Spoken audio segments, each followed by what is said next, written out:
সাধারণ মানুষের সমস্যা সমাধানের কথা মাথায় রেখে নতুন প্রকল্পের নাম ঘোষণা করলেন মুখ্যমন্ত্রী মমতা বন্দ্যোপাধ্যায়।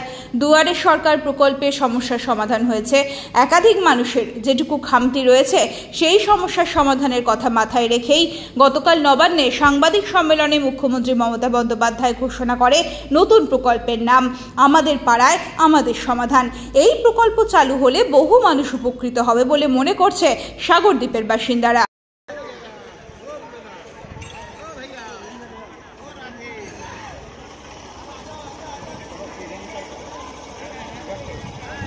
উপকৃত তো অবশ্যই হবে।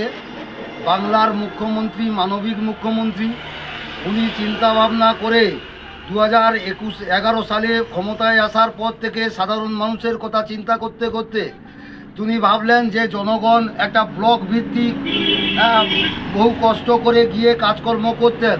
তখনই চিন্তা করে উনি চিন্তাভাবনা করে দুয়ারে সরকার ঘোষণা করেছিলেন। দুয়ারে সরকার সাধারণ মানুষ অনেক উপকৃত হয়েছে। যেরকম দুয়ারে রেশন, মানুষ পাড়ায় পাড়ায় রেশন পেয়ে যাচ্ছে, এরকম পাড়া ভিত্তিক আমাদের পাড়ায় আমাদের সমাধান যদি হয়, বাস্তবে এলাকার মানুষ অনেক উপকৃত হবে আমি মনে করছি। আমিও এলাকার মানুষ হিসাবে গর্ব অনুভব করছি যে মানবিক মুখ্যমন্ত্রী এরকম একটা ঘোষণা করেছেন। এতে কতটা খুশি? তাতে আমরা 100% খুশি।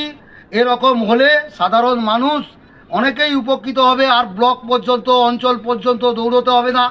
মানবিক মুখ্যমন্ত্রী আগামীকাল নবান্নে এই ঘোষণাটা করেছেন। তার 94টা প্রকল্প এখন চলছে, আগে 64টা ছিল। তারা এই পাড়া ভিত্তিক সব প্রকল্পগুলো, যেমন লক্ষ্মী ভাণ্ডার বলুন, স্বাস্থ্যসাথী বলুন, খাদ্যসাথী বলুন, যে সবুজ সাথী, কন্যাশ্রী, রূপশ্রী, এই সব করে তার 64টা এখন 94টা প্রকল্প পাড়াভিত্তিক এর সমস্যার সমাধান হবে, মানুষ অনেক উপকৃত হবে, এটা আমি মনে করছি। আমার নাম তপন পাইক, দক্ষিণ 24 পরগনা জেলার সাগর ব্লকের গঙ্গাসাগর মৌজায় আমি বসবাস করি।